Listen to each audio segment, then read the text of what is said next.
स्नेह art of teaching या चॅनलवरती आपल्या सर्वांचं स्वागत आहे. विद्यार्थी मित्रांनो, बार्टी, टार्टी, सारथी आणि महाज्योती या माध्यमातून आपल्या सर्व विद्यार्थ्यांकरिता विविध जाती प्रवर्गातील विद्यार्थ्यांकरिता पूर्व प्रशिक्षण दिलं जातं आणि या पूर्व प्रशिक्षणाच्या काही ज्या संस्था आहेत या संस्थांचा रिझल्ट या ठिकाणी लागलेला आहे आणि विद्यार्थ्यांचं प्रशिक्षण सुद्धा सुरू झालेलं आहे. विद्यार्थ्यांना विद्यावेतनाची प्रक्रिया सुद्धा सुरू झालेली आहे आणि या माध्यमातून विद्यार्थी अभ्यास करायला सुद्धा लागलेले आहेत. परंतु गेल्या कित्येक वर्षापासून आदिवासी विद्यार्थ्यांना शिक्षणापासून वंचित ठेवण्यात आलेलं होतं आणि अशा विद्यार्थ्यांना या सर्व संस्थाच्या माध्यमातून पूर्व प्रशिक्षण देण्याचं काम सुद्धा करत आहेत. परंतु आज अशी वेळ आहे की पोलीस भरतीचा रिझल्ट अजूनही लागलेला नाही. जे की पोलीस भरतीच्या डेट्स आलेल्या आहेत, विद्यार्थ्यांनी फॉर्म भरलेले आहेत, 16 लाखाच्या वर विद्यार्थ्यांनी फॉर्म भरलेले आहेत. त्यात कितीतरी विद्यार्थी असतील, आदिवासी विद्यार्थी असतील, परंतु यांना हे जे पूर्व प्रशिक्षण आहे हे पूर्व प्रशिक्षण त्या वेळेआधी मिळायला पाहिजे किंवा त्या वेळेपर्यंत मिळायला पाहिजे, परंतु हे अजूनपर्यंत सुरूच झालेलं नाही. निकाल लागून जो निकाल आहे विद्यार्थ्यांचे जे काही रिस्पॉन्स शीट आहे ते येऊन 2 ते 3 महिने होत चाललेले आहे, परंतु अजूनपर्यंत रिझल्ट लागलेला नाही. आणि हा जो फटका आहे हा फटका आदिवासी विद्यार्थ्यांना राजकीय लोक स्वतःच्या स्वार्थापोटी या सर्व गोष्टी करत आहेत. कारण आदिवासी विद्यार्थी अजूनही मागे राहायला पाहिजे असं जर यांचं मत असेल तर त्या माध्यमातूनच हा जो निकाल अजूनपर्यंत लागलेला नाही, हा निकाल न लावण्यामागचं कारण आपल्याला या ठिकाणी दिसत आहे. निवडणुका ह्या निवडणुकीच्या पद्धतीने होत असतील, परंतु रिझल्ट का लावत नाही याचे मात्र स्पष्ट उत्तर टीआरटीच्या माध्यमातून दिलं जात नाहीये आणि बार्टीच्या माध्यमातून दिलं जात नाही. ज्या ज्या वेळेला विद्यार्थी भेटायला जातात तेव्हा मात्र त्यांची उत्तरं लवकरच लागू, तुम्ही टेन्शन घेऊ नका, तुम्ही साईट चेक करत राहा असंच उत्तर दिलं जातं. विद्यार्थी दररोज दिवसातून 2-2, 3-3, 4-4 वेळा साईट चेक करत असतात, परंतु रिझल्ट काही लागेना. आणि युट्यूबच्या माध्यमातून वेगवेगळ्या पद्धतीनं जेव्हा विद्यार्थ्यांना उत्तर मिळत असते किंवा त्यांना माहिती मिळत असते, विद्यार्थी मात्र ते युट्यूबचे व्हिडिओ बघत असतात की आज रिझल्ट लागेल, उद्या रिझल्ट लागेल, परंतु रिझल्ट लागायचा काही पत्ताच नाही. विद्यार्थी मित्रांनो, यासाठी आपल्याला रस्त्यावर उतरण्याची वेळ या ठिकाणी पुन्हा आलेली आहे.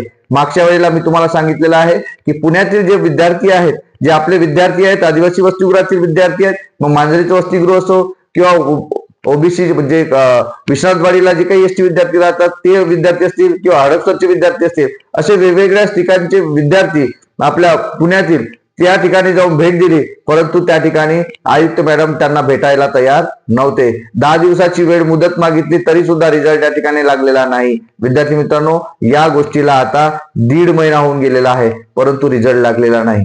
मग हे पूर्व प्रशिक्षण कोणत्या कामाचं असणार आहे? ज्या वेळेला विद्यार्थ्यांना भरतीच्या आधी हे प्रशिक्षण मिळायला पाहिजे, परंतु हे प्रशिक्षण भरती झाल्यावर जर मिळत असेल तर विद्यार्थ्यांवरती हा एक प्रकारचा अन्याय आहे.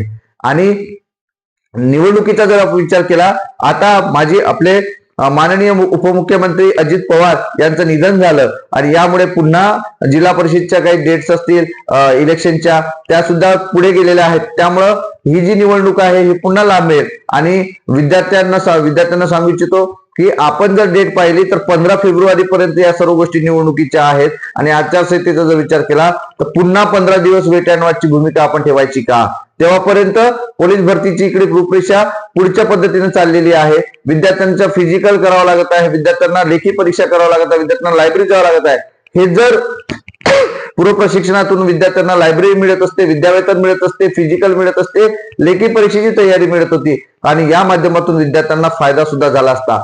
परंतु आदिवासी विद्यार्थ्यांना जाणीवपूर्वक शासनाच्या माध्यमातून, राजकीय नेत्यांच्या माध्यमातून डावलण्याचा प्रकार या ठिकाणी दिसत आहे. एकही राजकीय नेता आपल्याला त्यांच्या पद्धतीनं की रिझल्ट का लागत नाही याचा पाठपुरावा करताना आपल्याला दिसत नाही. त्याच्या मागची भूमिका काय असेल तर या विद्यार्थ्यांपासून यांना कोणताही फायदा नाही असं त्या ठिकाणी स्पष्ट होत आहे. जर एखादी राजकीय भूमिका असती किंवा राजकीय गोष्टी असत्या तर आवर्जून त्यांनी या ठिकाणी लक्ष दिलं असतं, परंतु या आदिवासी विद्यार्थ्यांकडे पोलीस भरतीचा जे काही निकाल लागलेला नाही, अजूनपर्यंत कोणतेही नेते यांच्या बाबत बोललेले नाही.